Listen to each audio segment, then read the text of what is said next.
Hello everyone. Welcome to Speak English Easily 24/7. Make sure to subscribe so you can learn English every single day. Now, take a deep breath. Pause for a second. Forget about grammar rules, forget about the fear of making mistakes, and forget everything people told you about how hard English is. Because today, we're doing something new. This isn't a normal class or a boring lesson. It's something much deeper. It's a wake-up call. Your English isn't missing or broken. It's only sleeping. And today, together, we're going to wake it up. If you've ever felt shy when speaking, or if your tongue feels stuck and your heart beats faster whenever someone asks, "Do you speak English?"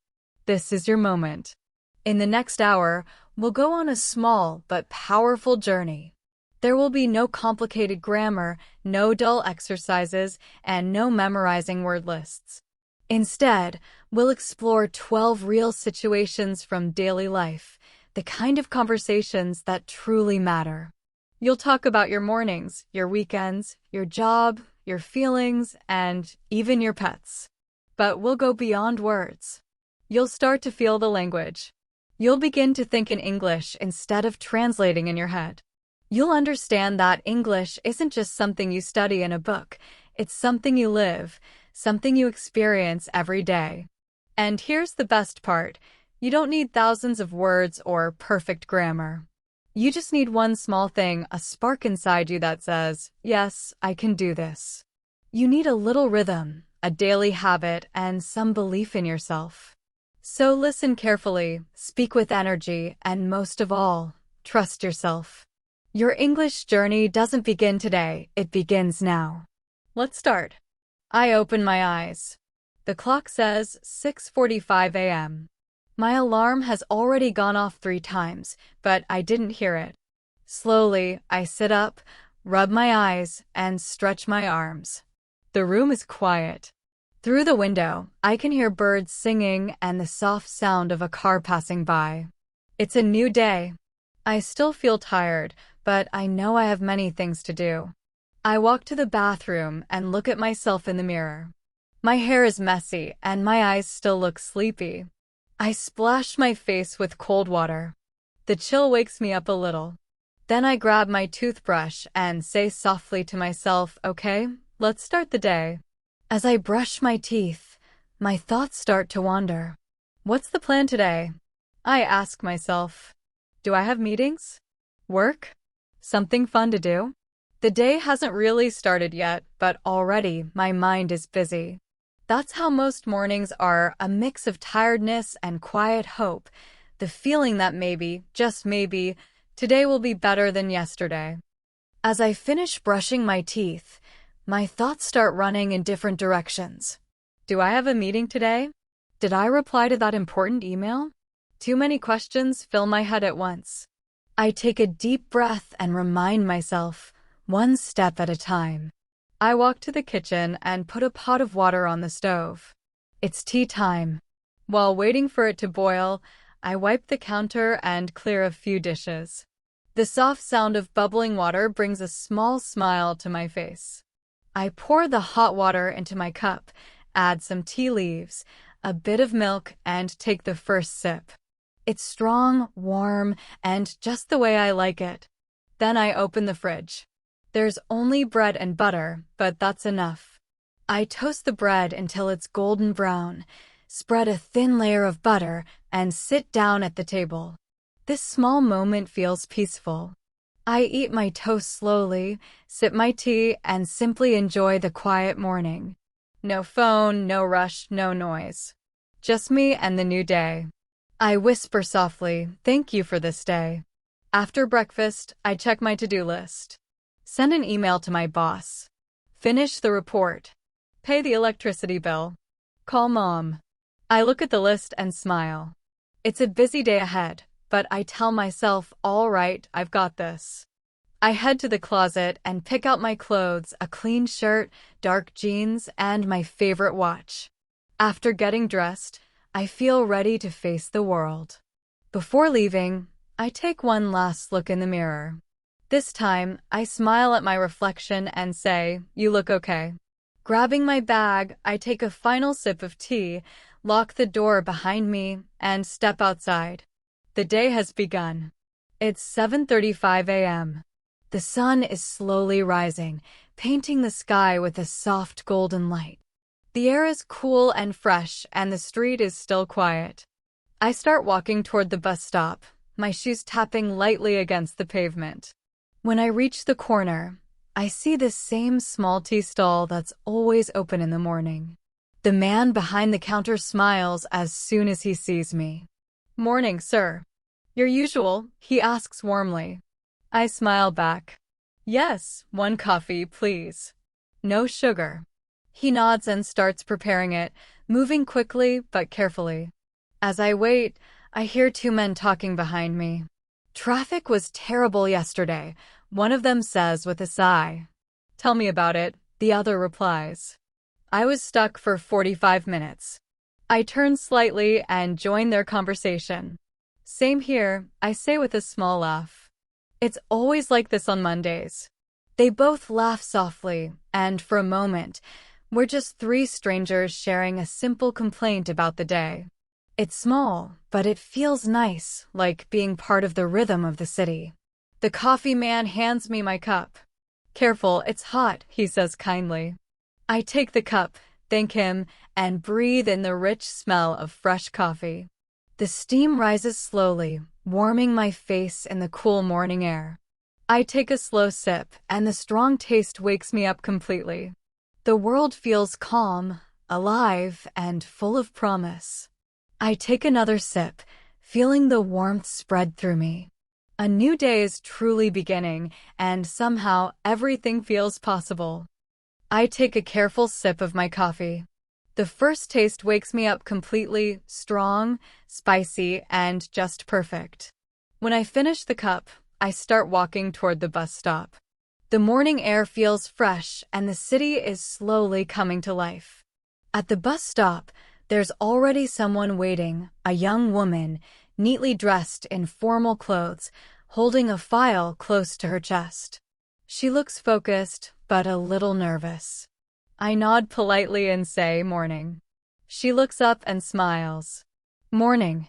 For a few seconds, we both stand quietly, listening to the sounds of passing cars and distant voices.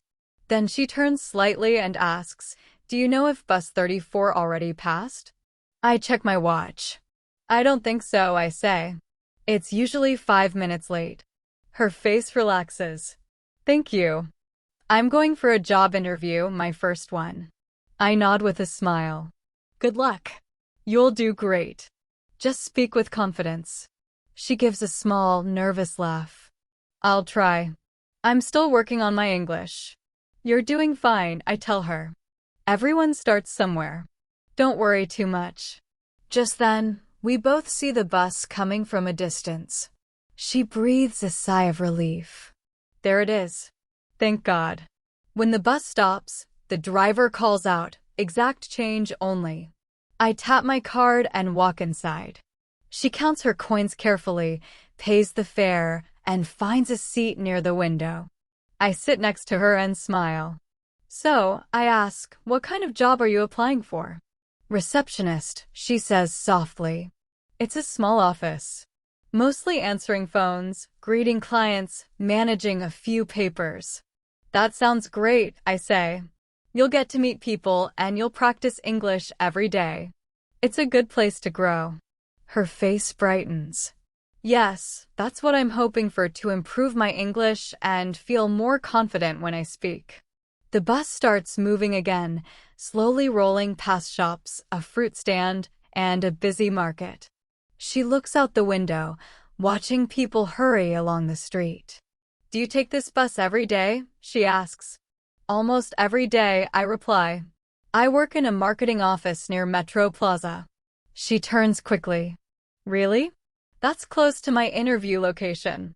We both laugh lightly at the coincidence. The morning sun shines through the window, and for a moment, everything feels warm and comfortable. Two strangers sharing a simple conversation before the day begins. After a short pause, she looks at me again. "Can I ask you something?" Of course, I say. How did you learn to speak English so naturally?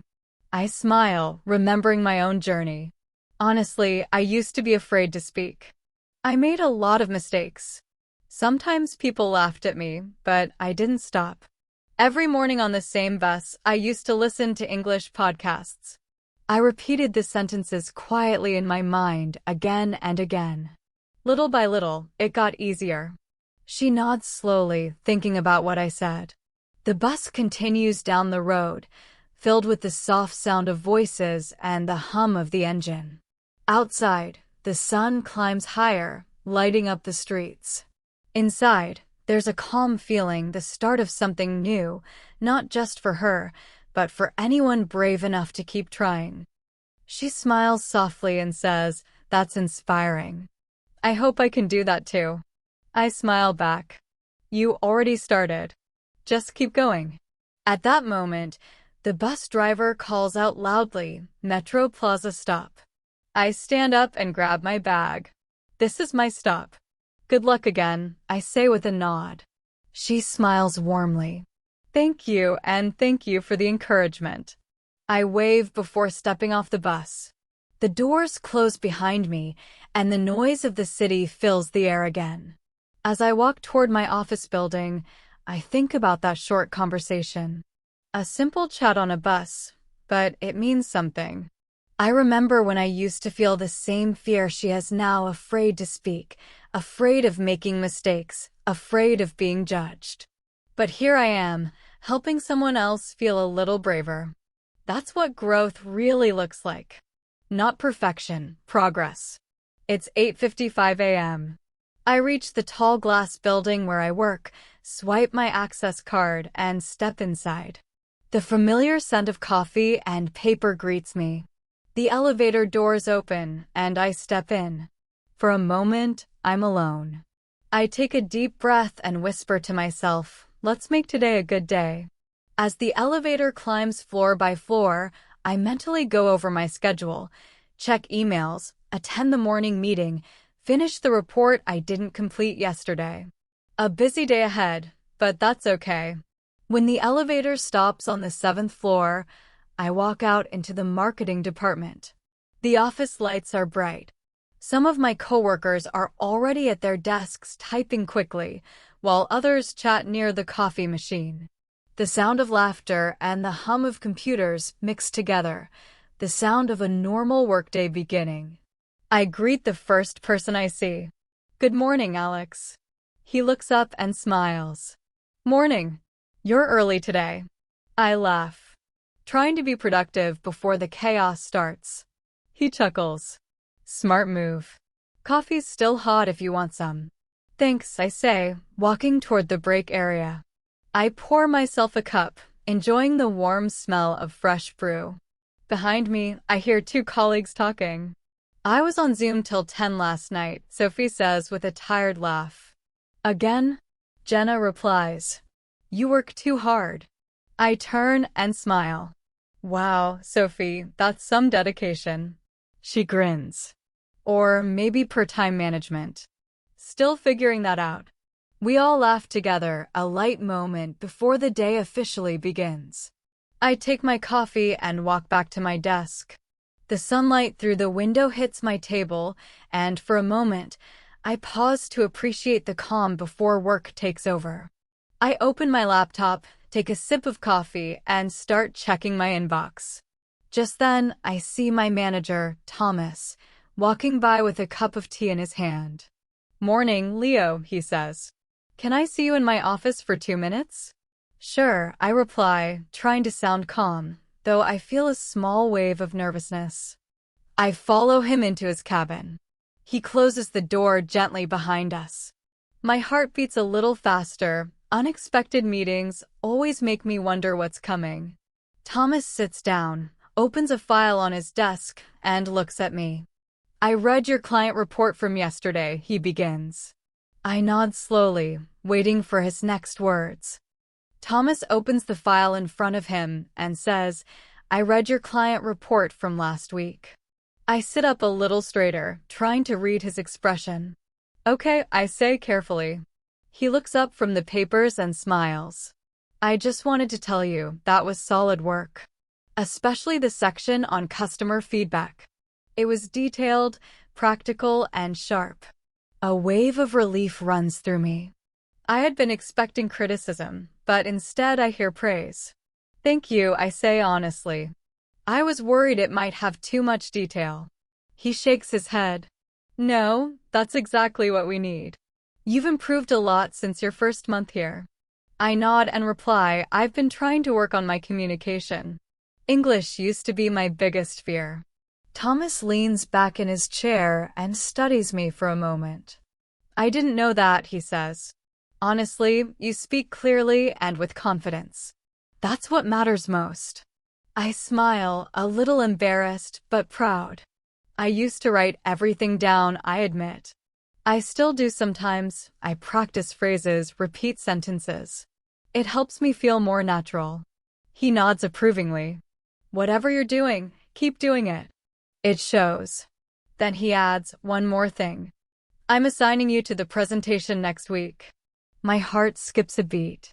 You mean, the one for the European clients? He nods. Yes. You'll lead it with Sophie. I think it's time you take the lead. For a moment, I freeze. My instinct is to say no. To say I'm not ready. But then I remember the old me, the one who used to sit quietly in meetings, afraid to speak up. That version of me is gone.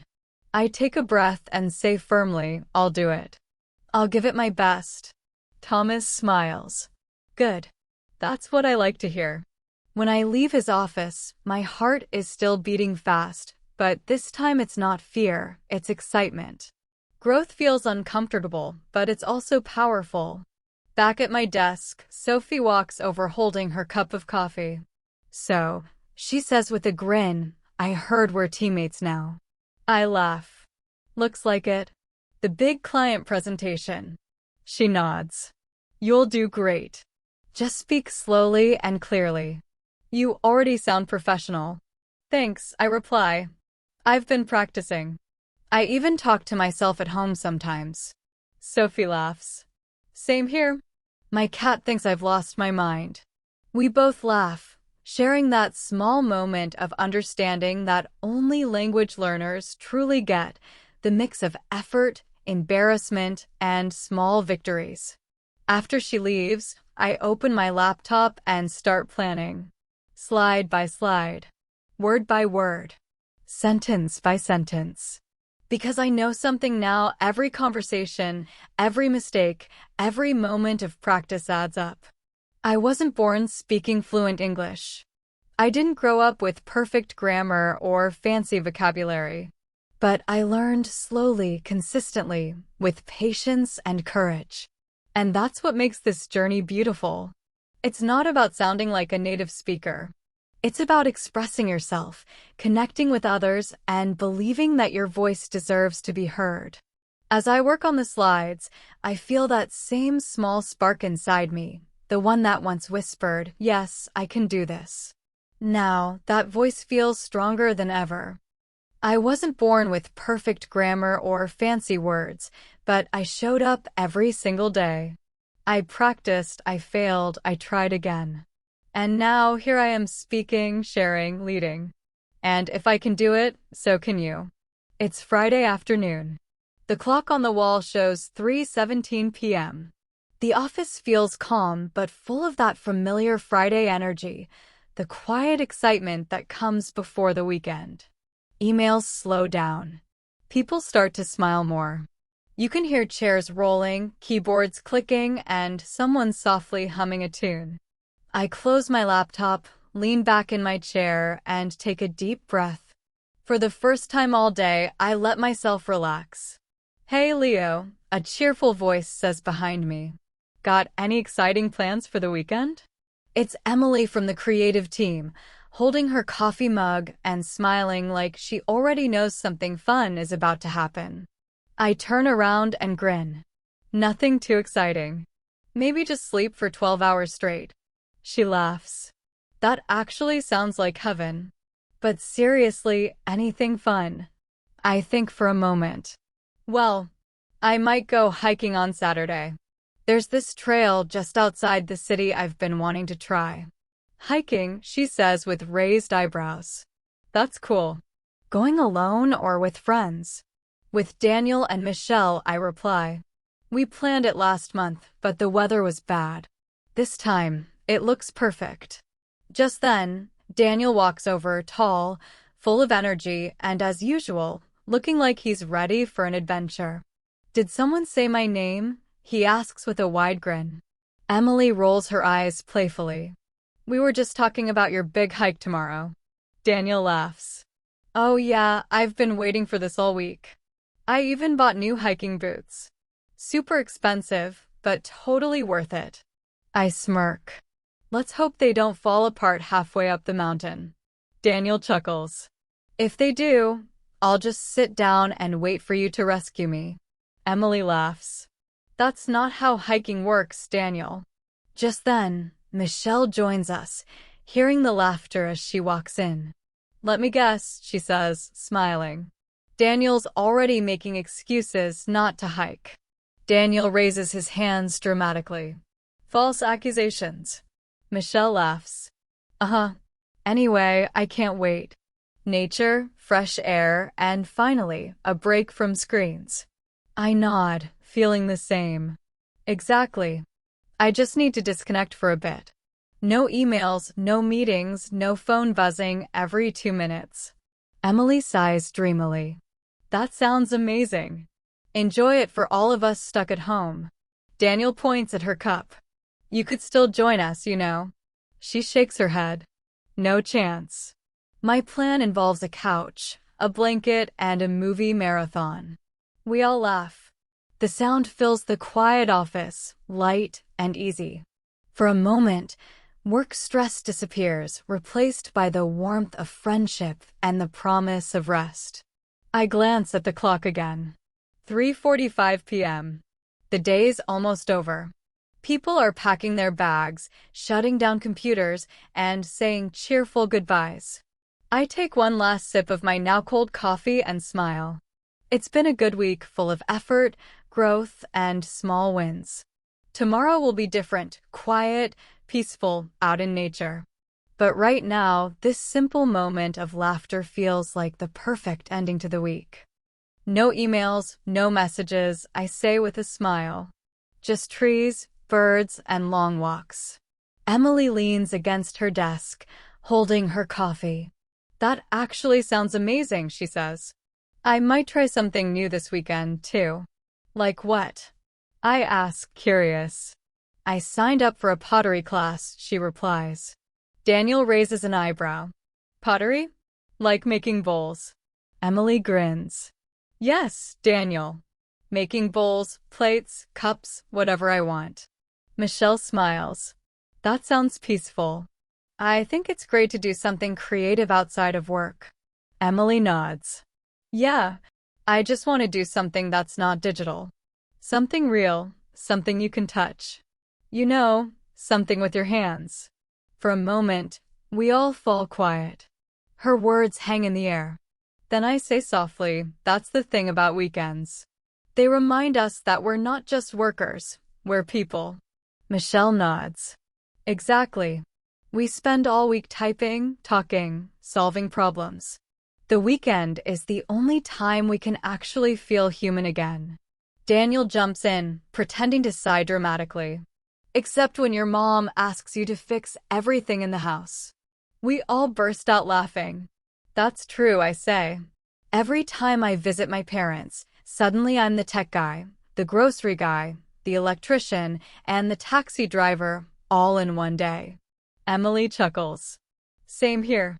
I love visiting home, but it's never relaxing. Still, I add, smiling, it's home. The laughter fades, and for a short moment, the office becomes quiet. It's a soft silence, comfortable and full of understanding. We all know that feeling of missing home and needing rest. Then Michelle looks up and changes the topic. What about Sunday night?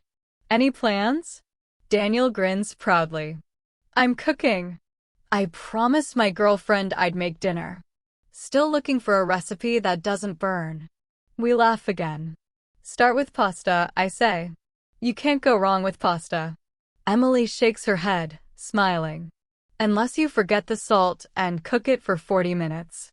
Everyone laughs louder this time. The week's tiredness fades into the warmth of shared jokes and easy friendship. Michelle glances at her watch. Okay, I need to send one last email before I can escape this place. Daniel stretches his arms. I'm already mentally out the door. Emily finishes her coffee and places the cup on the table. Enjoy your weekends, everyone. No overthinking, okay? Just live. I nod and smile. That's the plan. The office feels lighter now, filled with the quiet buzz of people wrapping up their week. Papers shuffle, computers shut down, chairs roll back, and laughter echoes softly one last time before fading into the evening. It's Saturday evening. The living room is quiet, but only for a moment. The city outside hums softly through the window, cars passing, faint music from somewhere, and the distant bark of a dog. I sit on the couch, feeling the calm stretch around me like a soft blanket. The week is finally behind me, the meetings, the bus rides, the nervousness, the small victories. Tomorrow, the mountain trail waits. But tonight, it's just peace. I look around my apartment, a simple space filled with soft light and the smell of fresh tea. I take a slow sip, lean back, and smile to myself. Life doesn't have to be perfect to feel good. Sometimes it's enough to just pause, breathe, and be thankful for how far you've come. The apartment door bursts open, and 5 people rush inside carrying colorful bags, balloons, and a box full of decorations. The quiet living room suddenly comes alive with energy. Okay, we've got 1 hour before Leo arrives, Emily says, setting her coffee down. Let's move. Michelle drops her bag on the couch. Where's the tape? I need to hang this banner before he walks in. Daniel holds up a large cake box proudly. I'm not moving until someone clears a space for this masterpiece. Jenna laughs. You mean that lopsided cake you bought at the last minute? Daniel raises an eyebrow in mock offense. Excuse me. This is a handcrafted double chocolate fudge cake made by professionals. Sophie grins. Let's just hope Leo doesn't drop it like last year. Everyone bursts out laughing. The room fills with the sound of voices, footsteps, and cheerful chaos. Soon, balloons float near the ceiling, streamers hang from the walls, and snacks cover the table. Soft music hums in the background. Do we have candles? Michelle asks. Yep, Jenna replies, holding up a small pack. And a lighter. But who's turning off the lights when he gets here? I'll do it, Sophie says quickly. I'm closest to the switch. Daniel looks around, admiring the scene. Guys, I can't believe we're doing this for the 3rd year in a row. Feels like yesterday we surprised him for the first time. Emily smiles warmly. Time flies, but some friendships are worth celebrating again and again.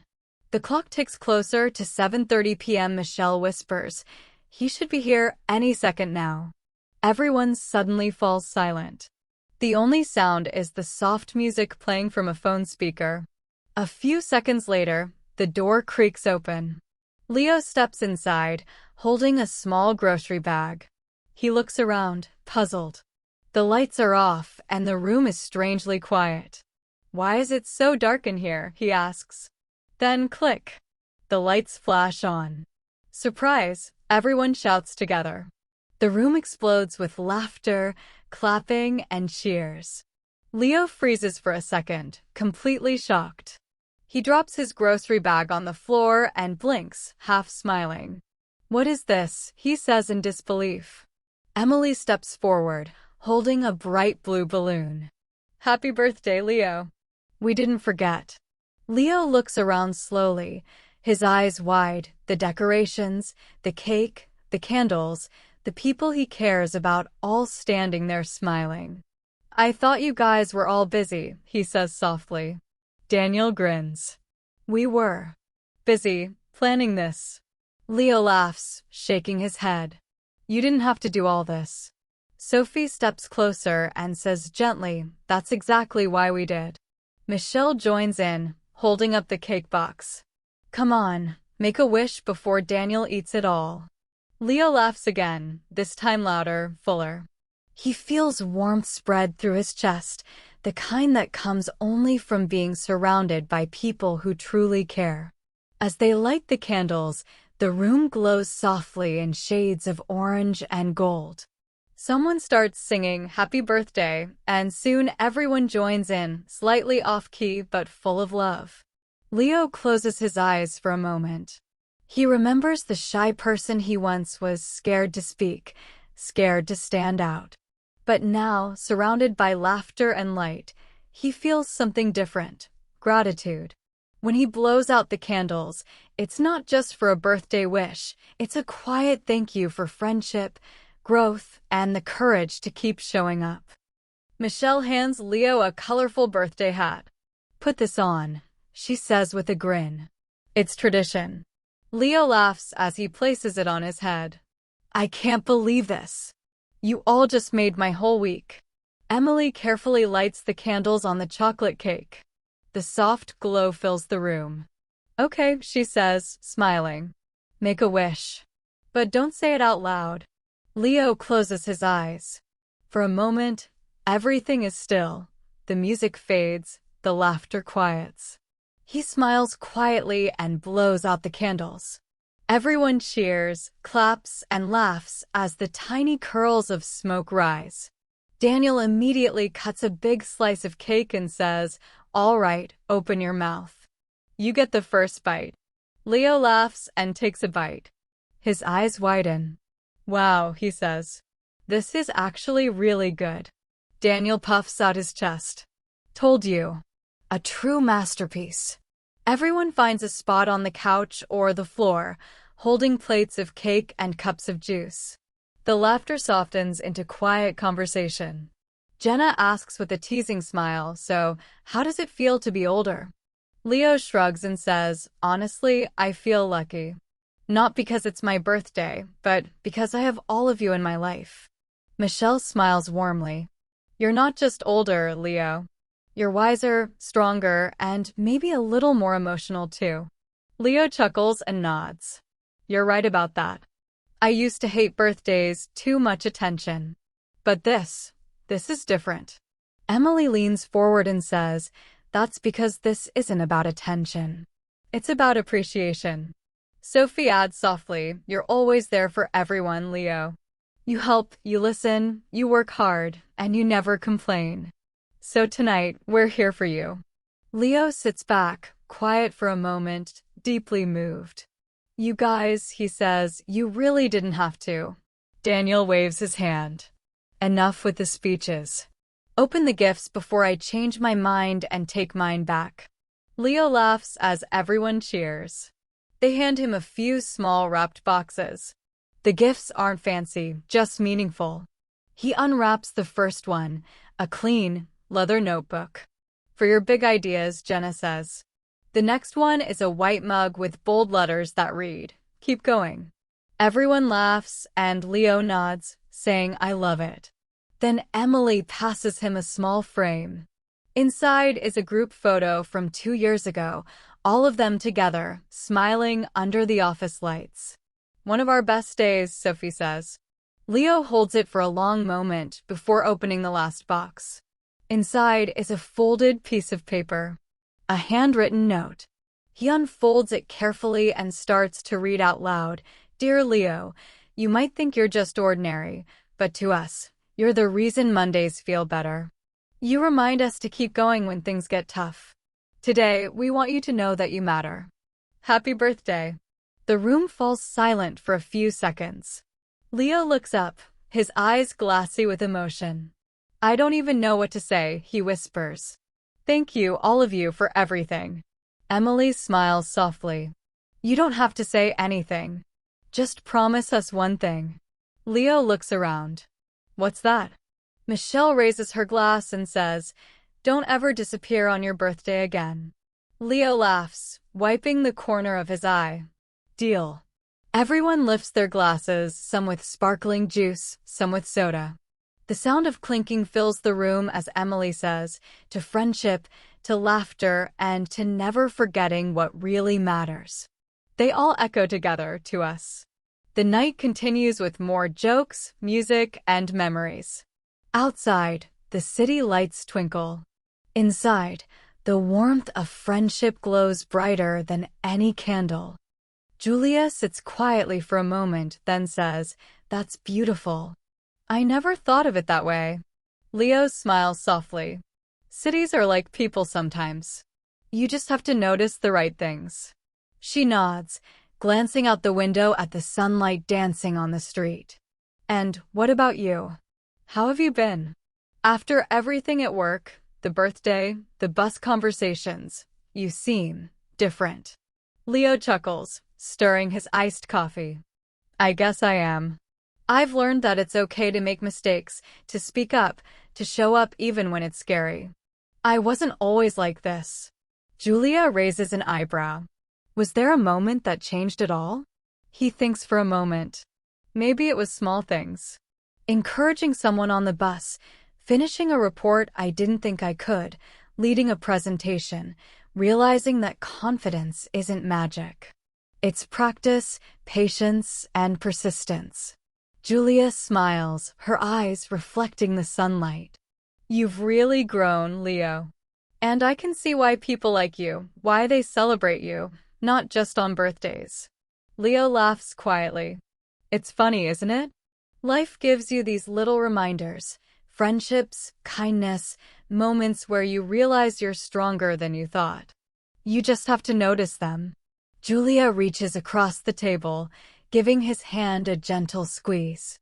"I'm glad I'm noticing it now after all these years." They sit together in silence for a while, listening to the soft hum of the cafe, the clinking of cups, and the distant sounds of the city. Outside, life continues fast, messy, vibrant. But inside, for this moment, there's calm, connection, and understanding. Leo closes his notebook slowly, smiling. "Some things never change," he says. Julia tilts her head. "Some things do. And some things, they surprise you when you least expect it." Leo nods. "Exactly. Like old friends showing up. Or the city reminding you that you can be invisible or shine. Your choice." They laugh softly together, savoring the quiet joy of reconnection and the gentle truth that growth, friendship, and life's little moments are worth noticing, always. Leo looks out the window and smiles. "You know what I love most about this city?" he asks. Julia leans forward, curious. "The mornings," he continues. "When the streets are quiet and the sky is just waking up. You hear one bird, maybe one car, and the soft sounds of life slowly starting again. It's peaceful. It feels alive, but calm." Julia smiles and says, "That's beautiful. Poetic, even." Leo shakes his head. "It's not poetry. It's real life. That's what I love." She sips her drink and asks, "And food? What's still your favorite thing to eat here?" Leo grins. "Street corn with lemon and salt. Nothing beats it. Always the same taste, always perfect." Julia laughs. "Some things never change." Leo nods. "Neither has the vendor. Same spot, same smile, same routine. It's comforting." Julia leans back and sighs. "I miss the night markets. The lights, the music, the smells of fried food, the crowds, all kinds of people everywhere." Leo smiles. "They're still there. Just as crowded as before. But Fridays are calmer now. They play soft jazz in the evenings. It feels warmer, quieter, like the city is smiling." Julia shakes her head. "I've lived in 5 cities in the last 3 years. Big, clean, fast, rich cities. None of them felt like this one. Not even close." Leo looks curious. "Why?" he asks. She thinks for a moment. "They had roads but no stories. Buildings but no people. They were shiny but empty. Here, the walls speak. You can feel history, life, laughter, and dreams. You can feel people living. Leo nods slowly. That's exactly what I always tell travelers. If you want to see a pretty picture, go to a postcard city. But if you want to feel something, come here. You'll understand life in a way you can't anywhere else. Julia smiles softly. I wish more people knew that. They miss what home really feels like. Leo touches her hand gently. Then that's your job now. You've seen the world. Now tell it what home really means. They sit in silence for a few moments, letting the words linger. The city outside moves slowly, but the quiet connection between them is strong. After a while, Julia stands. Let's take a walk. I want to see it all again. Leo closes his notebook and stands as well. Let's go. I'll show you the new bridge, the old trees, the same cafe we used to sit at with no money and big dreams. Everything's changed, yet somehow, it's the same. They step outside, the city alive around them. The sun is low, the sky dotted with clouds, and a gentle wind brushes past. Leo puts on his jacket, grabs a reusable shopping bag, and they start walking through the streets they once knew so well. Shops are open, people are moving about, children are laughing, and street musicians play softly on the corner. Leo points to the new bridge over the river. See that? It's beautiful at night, with all the lights reflecting in the water. You'd love it. Julia nods, smiling. And those old trees over there? They've grown taller, stronger, older. Just like us. They walk slowly, catching up with each other, sharing memories of past adventures, forgotten secrets, and small moments that once seemed insignificant but now feel precious. The city is alive with familiar sounds, the chatter of people walking, the clatter of a bicycle bell, the soft hum of cars in the distance, and the scent of fresh bread from a bakery nearby. They pass the cafe where they used to sit for hours, dreaming big dreams with empty pockets and endless hope. Leo glances inside. Still the same, he whispers. Some things never change, even if everything else does. They continue walking, laughter and conversation blending with the city's sounds. The wind carries the smells, the sights, the memories of the past, and the quiet hope of new stories. And as they move through the streets together, Leo realizes that home isn't just a place. It's people, it's moments, it's the feeling of belonging, and it's the rhythm of life that never stops, no matter how far you roam. Leo walks toward the local grocery store. Normally, he doesn't enjoy shopping, but today is different. He feels calm, slow, and ready to notice the small things around him. The moment he steps inside, the door chimes softly. Bright lights shine overhead, gentle music plays, and the smell of fresh bread fills the air. It's comforting, familiar, like a small piece of peace in a busy world. Near the entrance, a young woman is stacking apples. She looks up, smiling politely. Good afternoon, sir. Let me know if you need any help, she says. Leo returns a warm smile. Thank you. I'm just looking around for now, he replies. He grabs a small shopping cart and starts walking down the first aisle, the one filled with fruits and vegetables. He picks up an avocado and squeezes it gently. Still hard. Not ready yet, he mutters quietly to himself. The smooth green skin, the soft smell, the small imperfections, it all feels oddly satisfying. Then, a tap on his shoulder makes him turn. It's Daniel, his friend from work. Leo, you shop here too? Daniel asks, surprised. I do now, Leo says with a grin. Daniel points at his cart. Wow, that's the healthiest cart I've ever seen. Are you planning to open a salad bar? Leo laughs. Not exactly. Just trying to eat better, fewer chips, more colors on my plate. Daniel holds up a pack of cookies, looking guilty. Well, I'm here to destroy my diet. These are my weakness. They laugh together. They walk toward the bread section. The smell of warm, Fresh bread fills the air, and Leo can almost imagine the taste of a slice right out of the oven.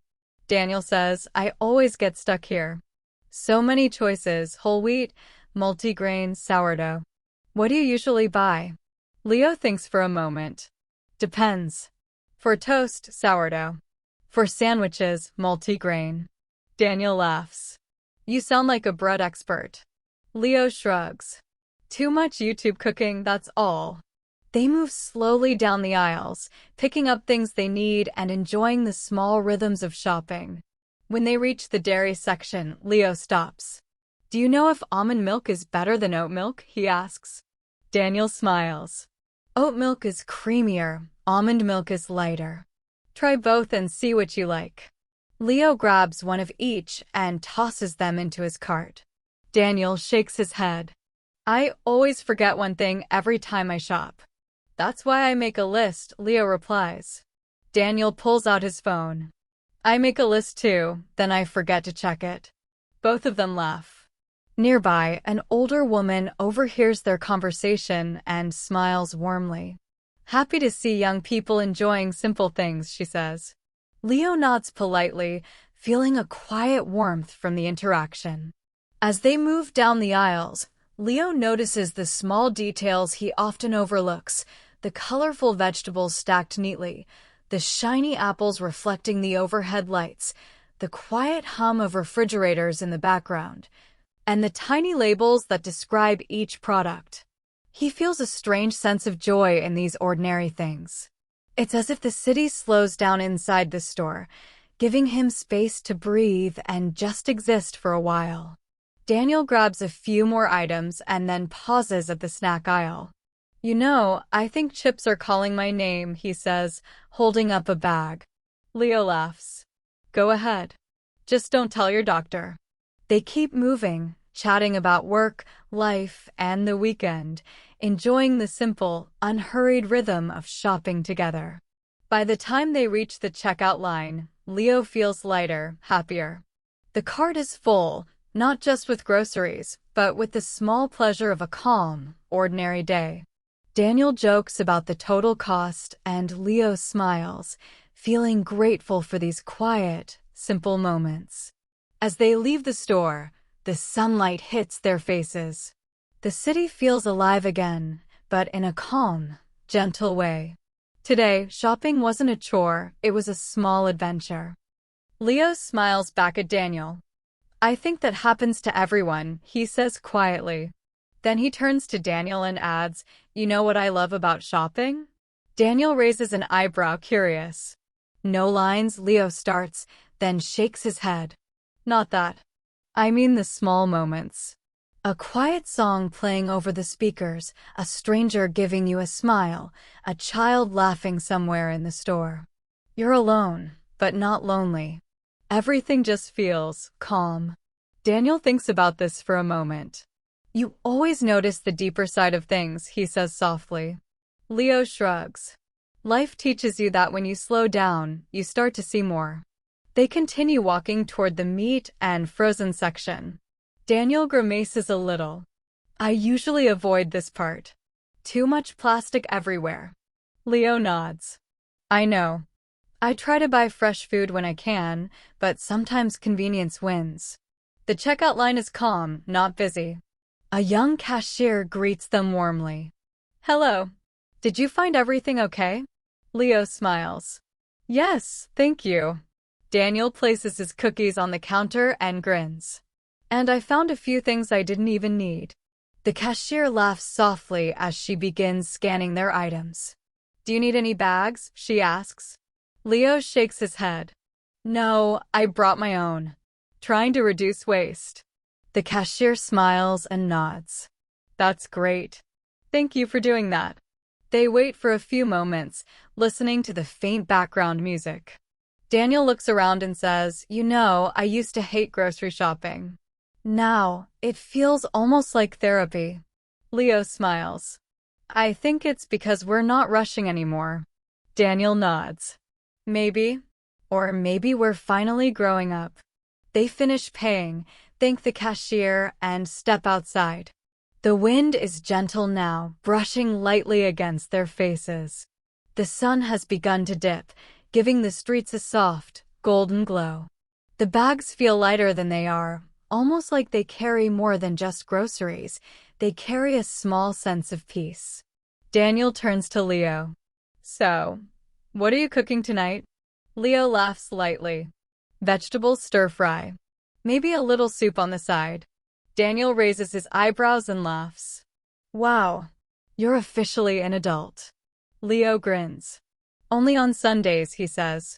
They wave goodbye and walk in opposite directions, each enjoying the evening air and the quiet rhythm of the city. As Leo walks home with his groceries, he doesn't feel tired. He feels full, not just full of food, but full of calm, full of clarity, full of small, perfect moments. The soft background music in the store, the sound of laughter from another aisle, the smell of oranges and fresh bread, the polite words from strangers, all of it blends together into something quietly beautiful. He thinks about how often people rush through life, missing these small joys. But tonight, he has slowed down. He notices the color of the streetlights, the sound of leaves rustling in the breeze, the feeling of the sun fading behind the clouds. Life doesn't need to be loud or fast to be meaningful. Sometimes, it is in these simple, ordinary moments that real life hides, the small smiles, the warm sunlight, the tiny surprises that remind you the world is still kind. It's Friday night, 7:15 p.m., and the streets are peaceful. Leo walks the last few blocks to his apartment, bags in hand, thinking about the vegetable stir-fry he'll make, the soup simmering quietly on the stove, and the small joy of being fully present in a slow, calm evening. Life, he realizes, doesn't always have to be big or exciting. Sometimes it is just enough to notice the music in a grocery store, the laughter of a child, or the smile of a stranger. Those are the moments that last. The restaurant was busy, but not too loud. Warm lights glowed softly above them, and soft music played in the background.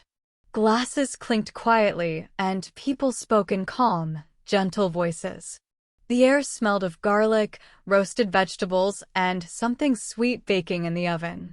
Leo walked in with Emily and Daniel, all of them happy to leave work behind for a few hours. They had promised themselves one thing tonight: no cooking, no stress, just food and laughter. A waiter near the entrance smiled warmly. "Good evening. Table for 3. Leo nodded. "Yes, please." "Right this way," the waiter said, leading them to a table by the window. From their seats, they could see the street outside, quiet but alive with people walking by and cars passing. Daniel leaned back and said, "Nice view. You can see the whole street from here." Emily waved him off with a grin. "I'm just here for the food." They sat down, and the waiter handed them menus. "My name is Alex," he said politely. "I'll be your server tonight. Let me know if you have any questions." "Thank you," Leo replied. Alex walked away, leaving them to browse the menus. Daniel opened his menu and squinted at the fancy words. "Wow, everything here has a name I can't pronounce," he said. Leo chuckled. "Just pick something with chicken. You really can't go wrong." Emily scanned the pages carefully. "I'm craving something creamy, maybe pasta, but also something spicy." Leo raised an eyebrow, teasing. "Creamy and spicy? That's a dangerous combination." Emily smirked. "Life is short." Daniel pointed at a dish. "What is tagliatelle alimony?" he asked. Leo leaned over and read it. "It's pasta with lemon cream sauce." Daniel grinned. "I'm ordering that. Sounds expensive." They all laughed at the thought, enjoying the easy, light-hearted mood. Alex returned. "Are you ready to order?" he asked politely. Leo shook his head. "Can we ask a few questions first?" "Of course," Alex replied. Emily went first. "Is the spicy chicken pasta very spicy or just a little?" Alex explained, "It's medium spice, but we can make it mild if you prefer." Emily nodded. I'll take it medium. And can I get it with whole wheat pasta? Absolutely, Alex said. Leo placed his order next. I'll have the grilled salmon with roasted vegetables. Could you add a side of mashed potatoes? Sure thing, Alex replied. And anything to drink? Just water for me, Leo said. Daniel followed. I'll try the tagliatelle alimony, please. And a glass of iced tea. Alex nodded, smiling politely as he walked away. They settled back in their chairs, taking in the warm, comfortable atmosphere. Outside, the evening sky was soft and glowing, with the last light of the sun reflecting on the street. Daniel leaned forward, looking at the menu again. I love places like this, he said. Everything feels fancy, but still cozy. You don't feel rushed, and you can actually enjoy being here. Emily nodded. Exactly. It's the little things, really. The quiet music, the smell of the food, the lights reflecting off the glasses. It all makes you feel like you belong somewhere. Leo smiled. And tonight, that's exactly what we need. A little pause, a little comfort, and good food with friends. They watched as the kitchen staff worked quietly behind the counter, the chefs moving with careful precision. A soft hum of conversation floated around them, a gentle reminder of life going on outside their little table. They laughed about work stories, teased each other lightly, and shared small personal updates. The world beyond the window seemed big and busy, but inside the restaurant, time slowed down. When the food arrived, it looked even better than they imagined. The salmon glistened, vegetables were colorful and fresh, and the pasta smelled creamy with a hint of lemon. Emily's pasta steamed gently, spicy aromas rising from the plate. Daniel took his first bite and nodded appreciatively. Worth every penny, he whispered, smiling at Leo and Emily. They ate slowly, savoring every bite, sharing stories, and enjoying the comfort of being together. Outside, the city moved fast, but here, at this table with soft lights, warm food, and gentle music, everything felt calm, peaceful, and just right. The waiter smiled and nodded. Great choices. I'll be right back with your drinks. He walked away, leaving them at the table. Daniel leaned back and looked around. This place feels peaceful, he said quietly. Emily nodded. I like restaurants that don't rush you. Some places make you feel like you have to eat fast and leave, but not here. Leo smiled. Here, it feels like time slows down. You can actually talk. Daniel let out a long breath. That's exactly what I need after this week. Meetings, emails, deadlines, pressure everywhere. I just want good food and a moment to breathe. Emily reached for her glass, her eyes soft. You know, I used to get so nervous ordering food in English, she said. Daniel looked surprised. Really? Emily nodded. Yes, especially when the waiter spoke fast. I just point at something and say, this one. Leo laughed softly. I used to do the same. I was afraid they'd ask me questions I couldn't understand. Daniel joined in. I still freeze when they ask, soup or salad? My brain just stops. All three of them laughed, the sound blending with the soft music around them. Emily smiled. But the more you do it, the easier it becomes, she said. Leo nodded. It's not about speaking perfectly. It's about staying calm and patient. Daniel added thoughtfully and learning small phrases that work, like, can I ask something, or what's in this dish? At that moment, the waiter returned, carrying a tray of hot food. Here we go, he said. He carefully placed the plates in front of each of them. Spicy chicken pasta for you, he said to Emily. Grilled salmon with vegetables for you, he said to Leo. Tagliatelle alimony for you, he added to Daniel. Daniel looked down at his plate. This looks amazing, almost too good to eat, he whispered. Emily sniffed her pasta, eyes wide. That smell, wow. Leo took a careful bite of his salmon and smiled. This is perfect, he said. They all started eating slowly, savoring each bite. Between bites, They talked quietly, laughed softly, and shared small stories from their week. Halfway through the meal, Daniel's fork slipped from his hand. It fell to the floor with a loud clang. The waiter appeared immediately. "Are you okay?" he asked. Daniel laughed awkwardly. "Sorry, my hand slipped." The waiter smiled gently. "No problem. Let me bring a clean fork." Leo looked at him and said, "You handled that better than I would have." Daniel shrugged, smiling. "I guess it's part of the experience," he said. They continued eating, the conversation flowing smoothly now. Emily leaned back, looking at the street outside the window. "I love evenings like this. Slow, calm, full of good food and simple joys." Leo nodded. "Exactly. Moments like these are small, but they stick with you. You remember them more than any busy day at work." They finished their meals, each plate nearly empty. The soft music in the background, the warm lights above, and the quiet chatter around them made the space feel cozy and safe. Outside, the city hummed with life, but inside the restaurant, time moved differently. It was slower, gentler, and they could feel it in the laughter, the small talk, and the shared bites of food. By the end of the meal, all three felt relaxed, calm, and content. Even the little mishap with Daniel's fork seemed like part of the charm of the evening. Leo pushed back his chair, stretching slightly. "That was exactly what we needed," he said. Emily nodded, smiling. "Simple, peaceful, and perfect." Daniel looked at both of them. "Yeah, exactly. This is why we should do this more often, slow nights with good food, friends, and no rush." They sat a moment longer, sipping their drinks, enjoying the warm atmosphere. Outside, the city lights glimmered faintly, and the evening air was soft and quiet. Inside, at this small table with soft music and warm plates, everything felt complete, calm, and just right. Daniel shrugged. "I've embarrassed myself so many times in restaurants, I've stopped caring." Emily smiled. "That's the secret. Just enjoy the moment." At that moment, the waiter returned with a new fork. "Here you go," he said. "Thank you," Daniel replied.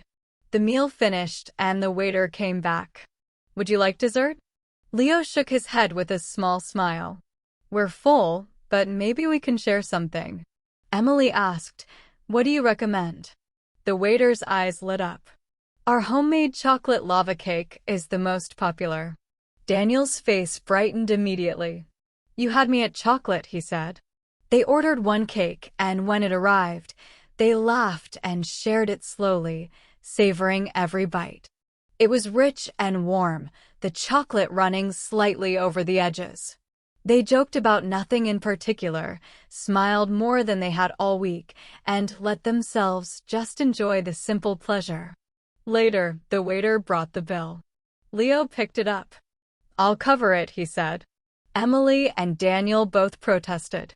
"No way," Daniel said, holding up his hand. "We split." Leo laughed softly. "Next time you can pay." They all chuckled and agreed, feeling light and happy as they left. Outside, the streetlights cast a warm glow on the sidewalk. Leo said quietly, "You know, good food tastes even better with the right people." Both Emily and Daniel nodded, smiling as they walked home together. The next morning, Sunday, Leo walked into a local art gallery by himself. The air was quiet, the soft hum of music filling the room. Sunlight poured in through large glass windows, painting the walls with warm light. He moved slowly from painting to painting, taking his time. For him, art was a way to reset, a pause for his mind, a moment to breathe amidst colors and silence. He stopped in front of a large abstract painting. The shapes were chaotic, but the colors soft. A voice beside him said quietly, "Sometimes I look at art and feel nothing. And then one piece just stops me." Leo turned. A woman stood next to him, notebook in hand, eyes focused on the painting. "I know what you mean," he replied. "This one, It feels like chaos, but gentle. She smiled. Exactly. Like a storm that doesn't want to destroy anything. There was a pause, a comfortable silence as they both stared at the painting. Finally, she said, I'm Ava. I'm Leo. Nice to meet you, he said, offering a small smile. Ava tilted her head. Do you come here often? She asked. Leo shook his head slightly.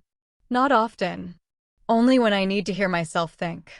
She laughed softly, the kind of light, easy laugh that filled the quiet room.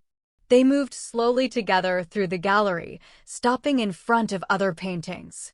Neither rushed, both noticing the little details, the brushstrokes, the colors, the way the light touched the walls. Each painting sparked small conversations, thoughts, and reflections. Leo realized he enjoyed this quiet companionship, even without words all the time. Just sharing the space, observing the art, and noticing the small moments was enough. After a while, they reached a painting with muted tones, soft lines blending into each other. Ava pointed at it. This one feels like hope, she said. Leo nodded. Yes, like a calm after a storm. They lingered there, silent, letting the feeling of the painting settle around them. By the time they left, the gallery was nearly empty, and sunlight had shifted across the room. Leo felt refreshed, lighter, as if the calm and stillness had settled into his chest. Walking outside, the city felt softer than before. He realized that moments like these, the slow meals, shared desserts, quiet galleries, and small talks, were what filled life with a gentle kind of happiness. They were simple yet real. And sometimes, real was exactly what mattered. That's a good reason, Leo said. I come here when I need to stop thinking. Ava smiled. I guess we're opposites. She gestured toward a bench. Wanna sit? They sat side by side, careful not to crowd each other. Ava looked at him. So, Leo, what do you do? I mean, when you're not decoding paintings, he replied with a small smile. I work in marketing. I help companies tell better stories. Ah, she said, nodding slowly. A storyteller. That makes sense. Leo returned the smile. And you? I'm a writer. Well, trying to be. I teach part-time and write when I can, she added softly. That's brave, Leo said without thinking. Ava looked surprised. Brave? He nodded. Telling your truth on paper. That's not easy. She paused for a moment. Maybe. Or maybe I'm just afraid to speak out loud, so I write instead. I used to be like that, Leo admitted. Afraid of speaking English. Afraid people would judge my mistakes. She tilted her head. What changed? I stopped chasing perfection, he said. I started chasing connection. Ava leaned forward slightly. That's beautiful. Do you mind if I write that down? Leo laughed. Go ahead. She opened her notebook carefully and wrote, Stop chasing perfection. Start chasing connection. Then she looked up. You seem comfortable with people. Only after I stopped trying to impress them, Leo replied. She smiled softly. Do you believe strangers can become friends in one conversation? Yes, he said. If they're honest. Ava nodded slowly. I moved to this city 6 weeks ago. I don't know many people yet. Well, Leo said with a grin, you know one now. She looked at him, her eyes warm. Thank you. That means more than you think. A brief silence passed between them, gentle and easy. So, Leo asked, what do you write about? Real things, she said. Silence. Shame. Small victories. Conversations that don't go anywhere. People who feel too much. That's what the world needs, he said quietly. Ava tilted her head, curious. What about you? Do you love your job? He paused, thinking.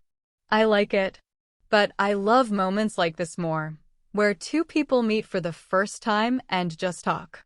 She smiled deeply, a light spreading across her face. I feel the same way. They sat together a while longer, letting the sunlight spill over the gallery floor. Words were not always necessary. Sometimes, the comfort of another person, the quiet presence of someone listening, was enough. Leo noticed the soft rhythm of the space, distant footsteps, a faint hum of music, the slight rustle of notebook pages. In that gentle stillness, time slowed. Conversations faded into reflection, laughter into smiles, and small moments became heavy with meaning. Leo realized that connection didn't need perfection. It didn't need schedules or flawless sentences or polished plans. Sometimes it only needed honesty, presence, and the willingness to share space with another person. Ava looked back at him and smiled again, and in that glance, Leo felt a quiet certainty. The city could be vast, confusing, and lonely, but even here, in the midst of strangers, moments like this made life feel wide, warm, and possible. Emily says, "You always say that even when it's stressful." Leo smiles. "It helps me focus on what I can learn, not just what's hard." His mom nods. "That's a good perspective. Makes things feel lighter." For a moment, they all eat quietly, letting the warmth of the meal settle over them. The soft music in the background mixes with the occasional clink of cutlery. Emily, unable to resist, points at the salad bowl. "Leo, did you make this?" He nods. "A little mix of whatever was fresh. I thought we could use some color tonight." Emily grins. "It looks amazing. You're turning into quite the chef." Leo laughs softly. "Only on Sundays." His father leans back, smiling. "I like this. The family eating together, enjoying the food. Makes me feel like things are simpler, even if the week was chaotic." His mom adds, "It's these little moments that matter most." Leo takes a bite of salad, savoring the flavors. Warm bread, roasted vegetables, a dish he made himself, all of it feels more than nourishment.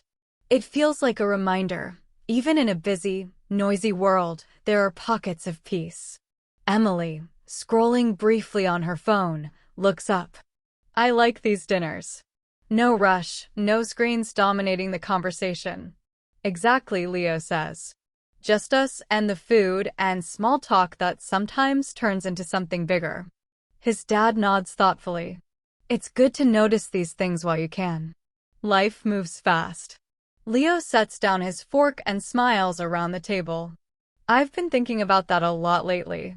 How the little moments, shopping slowly, sharing a meal, walking through an art gallery, they're the ones that stick with you." His mom reaches out and squeezes his hand. "I'm glad you see that. It's easy to miss when life is always moving." Emily grins. "And sometimes the little things are the best stories." Leo nods, feeling full not just with food, but with something quieter and deeper, connection, peace, and the simple joy of being present with people who matter. For a while, they continue eating, talking, and laughing lightly. Outside, the evening sky darkens, but inside, their home is warm, full of soft sounds, light, and life. Leo knows that, no matter what the week brings, these Sunday nights are a kind of anchor. A place to rest, to notice, and to simply be. "Even when life feels like it's falling apart," Leo said, "that's how I get through it.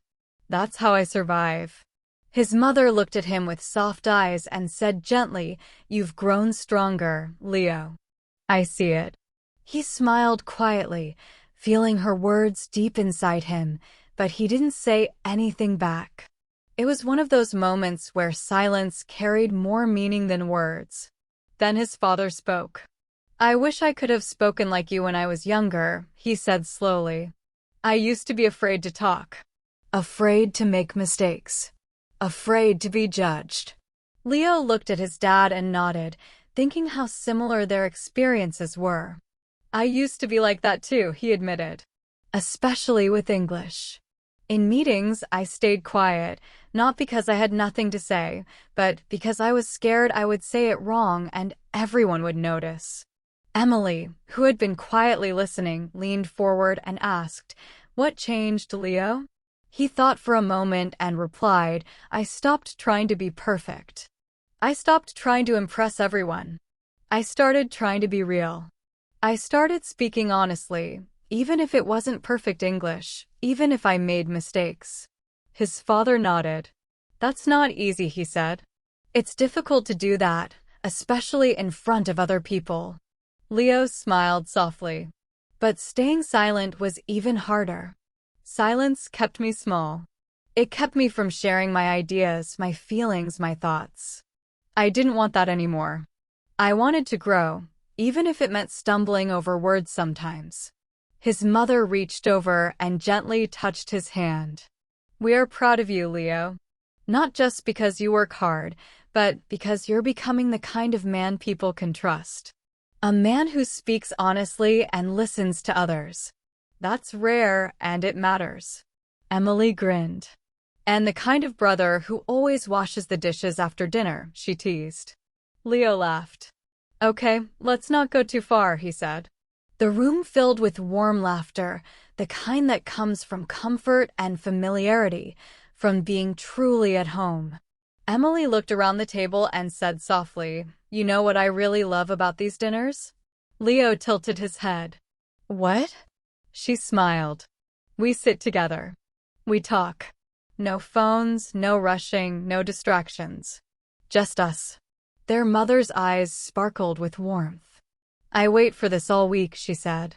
"No matter how tired I am, I cook not just because I have to, but because I know we'll all sit here and connect. That's what makes a house alive. That's what makes it feel like home." Leo nodded. "People don't realize how powerful dinner time is," he said. His father added quietly, "It's not just about the food. It's about having the space to breathe, to share your thoughts, to feel seen. That's the real gift." The room fell into a calm silence, the kind that feels full rather than empty, the kind that leaves you comfortable with the world. After a few moments, Emily spoke again. "I wish more families did this," she said, her voice thoughtful. Leah, their mother, smiled. "Maybe one day, when you all have your own families, you'll do the same," she said softly. Her father nodded in agreement. "Teach your children to listen, not just to speak," he said. "And tell them it's okay to take their time, to speak slowly, to make mistakes. What matters is that they speak truthfully and that they really hear the people around them." Leo looked at his family and felt a deep sense of peace. The chatter of the week, the stress, the worries, they all melted away in that moment. Here, at this table, they were seen. They were heard. And that was more nourishing than any meal. Leo finished his dinner and leaned back in his chair, feeling the warmth of the evening settle around him. "I used to think learning English was all about grammar and vocabulary," he said quietly, almost to himself, "but now I realize it's about courage. It's about finding the confidence to speak, even if you make mistakes." His father looked at him with a small smile. "And you found yours?" he asked gently. Leo smiled back, feeling both proud and humble. "I'm still finding it," he admitted. "But nights like this, sitting and talking with all of you, help me find it more and more." The family began clearing the table together, talking and laughing as they worked. Plates were stacked, silverware washed and dried, glasses rinsed. Leo stood at the sink with Emily beside him, drying the plates. She glanced at him, a small smile tugging at her lips. "Remember when we used to fight over who had to do the dishes?" Leo laughed softly. "We still do," he said. Emily looked at him seriously for a moment. "You know, you're a really good brother." "I don't say that often, but it's true." Leo smiled at her. "And you're not so bad yourself," he replied. That's how the night ended, not with fireworks, not with big dramatic moments, but quietly, beautifully, with dishes, laughter, stories, and the warmth of being home. It was the ordinary, gentle moments that made life feel full. The next day, it was Saturday afternoon. The weather outside was cool, with a light breeze that made it perfect for walking. Inside the mall, the air was bright, clean, and buzzing with energy. People moved around, talking, laughing, carrying shopping bags. Music played softly through speakers overhead. Leo walked into a large international clothing store with his close friend, Ava. She was looking for a dress for an upcoming event, and he didn't plan to buy anything, though he often found himself noticing things anyway. A friendly sales associate greeted them at the door. "Welcome. Let us know if you need any help." Leo nodded politely. "Thanks. Just browsing for now," he said. They started walking slowly through the store, passing neat shelves of folded shirts, racks of jackets, shoes, and accessories. Ava picked up a deep blue dress and held it up. "What do you think?" she asked, glancing at him. Leo looked at it and smiled. "Honestly, if you don't buy that dress, I might," he said. Ava laughed softly. "Flattery will get you nowhere," she teased. Then she pointed to a coat hanging nearby. "You should try that one," she suggested. Leo walked over and examined the coat. It was a simple black coat, clean and sharp in design. He ran his hand over the fabric and said, "This actually feels nice." A store assistant appeared near them. "Hi there. Would you like to try that on?" she asked politely. Leo nodded. "Yeah. Is there a fitting room available?" The assistant guided him toward the fitting area, and Leo stepped inside, feeling a little amused that a shopping trip with Ava could turn into something unexpectedly fun. He thought about how ordinary moments, washing dishes, browsing stores, talking with friends, could feel surprisingly meaningful, quietly shaping who he was becoming. Ava waited patiently outside, scrolling through her phone, occasionally glancing at him with a small, teasing smile. They had always had this easy friendship, where nothing needed to be said to enjoy each other's company. Leo tried on the coat, adjusting the sleeves, and realized how much he appreciated these simple, shared moments that didn't need perfection, only presence. He stepped out of the fitting room. "Well?" he asked, turning to Ava. She smiled at him. "You look good. Maybe too good." "Now I want it too," she said, laughing. Leo laughed with her. And in that laughter, in that small store filled with music and people, he felt something quietly satisfying, the joy of ordinary life, the comfort of friendship, and the small moments that, together, made life feel alive. The store assistant smiled warmly at Leo. "Yes, right this way," she said, leading him toward a small curtained fitting room. Leo followed, stepping inside as she opened the curtain.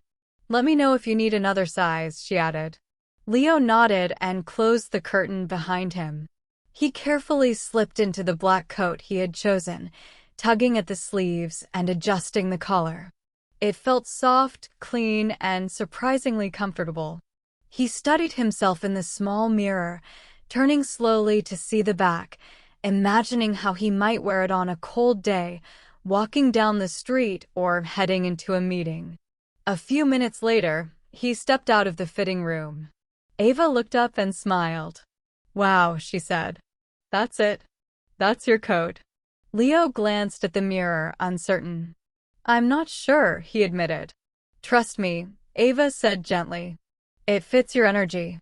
He turned, checking the back again, feeling the fabric against his shoulders. Then he smiled. "Okay," he said, "I actually like it." The store assistant returned. "How does it feel?" she asked politely. Leo shrugged. "Good. A little snug around the shoulders. Do you have a bigger size?" "Let me check," she replied, walking away toward the back of the store. Leo and Ava sat together on a small bench near the corner. Ava glanced at him. "You're not used to shopping for yourself, are you?" Leo shook his head slightly. "I never saw the point. As long as I'm clean, I'm fine," he said. Ava smiled, kind and understanding. "But the way you dress tells the world something, you know." Leo tilted his head thoughtfully. "Like what?" Like how you see yourself, she said softly. He was quiet for a moment, thinking about her words. I guess. I've always been a little afraid to be seen, he admitted, a small sigh escaping him. Ava looked at him kindly. You're seen. And it's okay to dress like you belong, she said.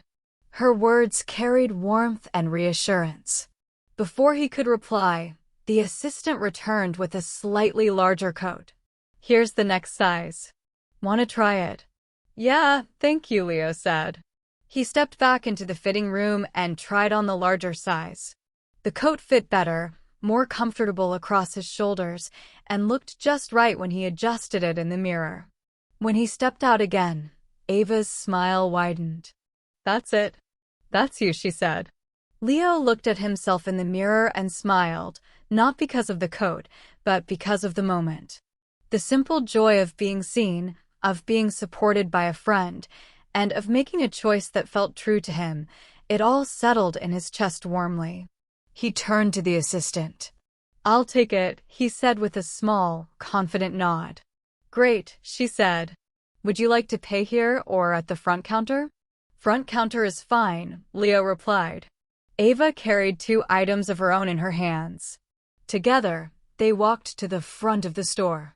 The cashier greeted them with a friendly smile. Did you find everything you needed today?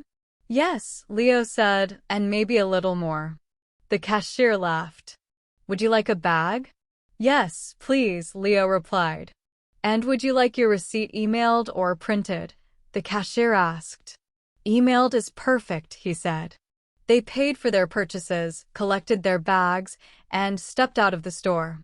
The sun was beginning to dip low in the sky, casting warm light across the street. Leo carried the coat carefully, feeling a quiet satisfaction. It wasn't just about a new piece of clothing. It was about making a choice, stepping forward and feeling seen and confident in his own skin. Ava walked beside him, chatting lightly, and Leo realized that ordinary moments like this, shopping, talking, sharing small laughs, could feel quietly powerful. They didn't need to be perfect or dramatic to matter. They just needed to be real, shared, and alive. For the first time in a while, Leo felt fully present, fully himself, and quietly happy in a way he hadn't realized he could be. As they left the mall, Ava turned to Leo with a thoughtful smile. You know, I think shopping is more than just buying things, she said. Leo tilted his head. What do you mean? He asked. She laughed softly. It's about choosing the version of yourself you want the world to see. Leo nodded slowly, thinking about her words. Then, with a small smile, he added, I hope the world is ready. They both laughed and continued walking, the sky above painted with the fading light of sunset. By 9:15 p.m., the city had grown quiet.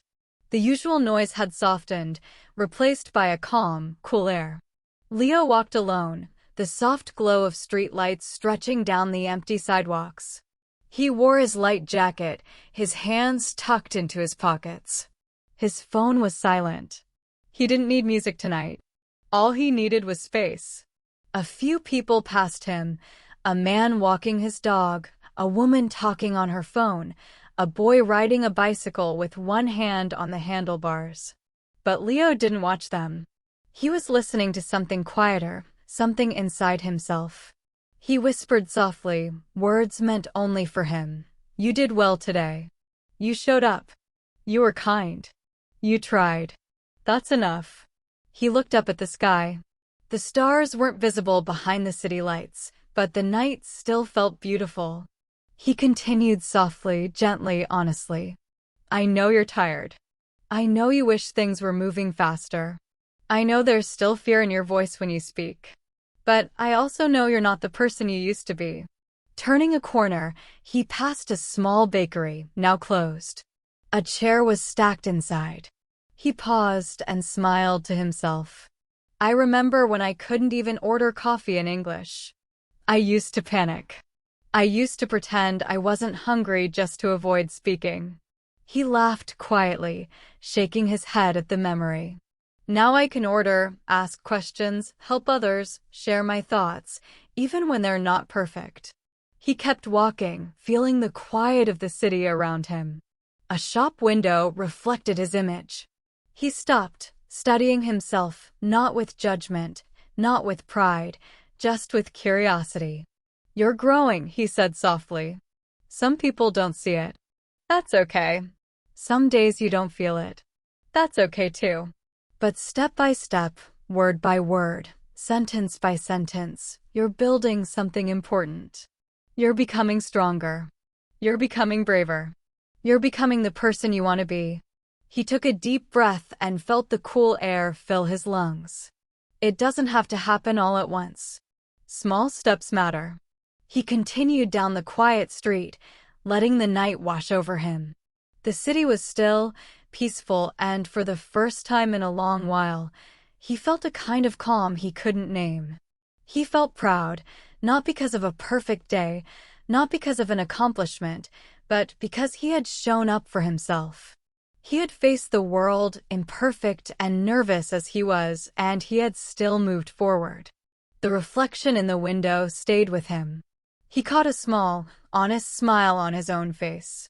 It wasn't for anyone else, just for him. It was enough. He whispered one last time, "I see you. You're doing your best. Keep going." With that, Leo walked on, step by step, feeling the quiet strength of his own presence, feeling the peace of a night lived slowly and fully. The city lights glimmered around him, the streets empty but alive in their own way, and he realized that some of the most important moments weren't loud or dramatic. They were simple, soft, and entirely human. Leo keeps walking, the night quiet around him. He takes out his phone and opens the Notes app. He types, "Day 176. I spoke without fear for 10 minutes with a stranger. She smiled. I smiled back." He locks the phone and puts it away. No need to post it online. No need to prove anything. Some victories are quiet, but they matter deeply. He passes a small park. A swing moves gently in the cool night breeze. Leo whispers to himself, "You don't have to be perfect. You just have to be here. You don't need big words. You just need real ones." He knows it's true.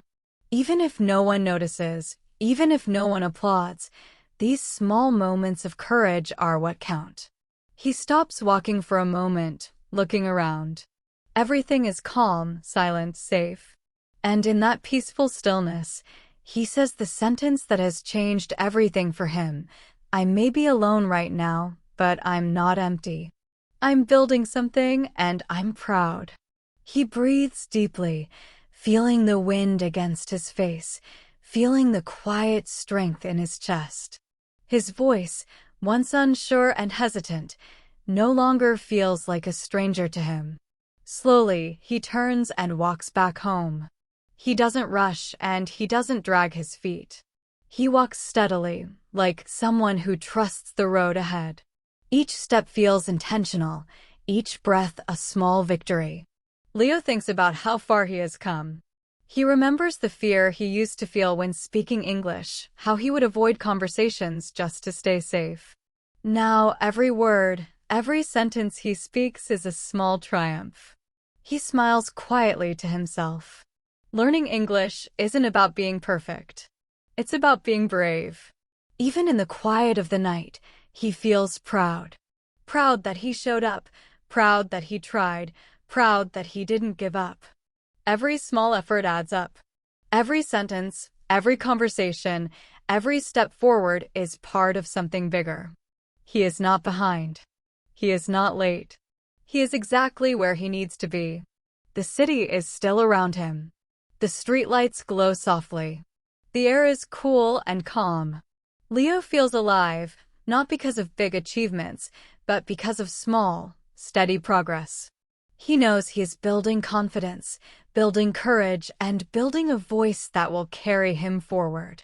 Tonight, he doesn't need anyone to see or praise him. He knows his own growth, and that is enough. The quiet victories, the steady courage, the moments of honesty, They are shaping his future. Every small step matters, every effort counts.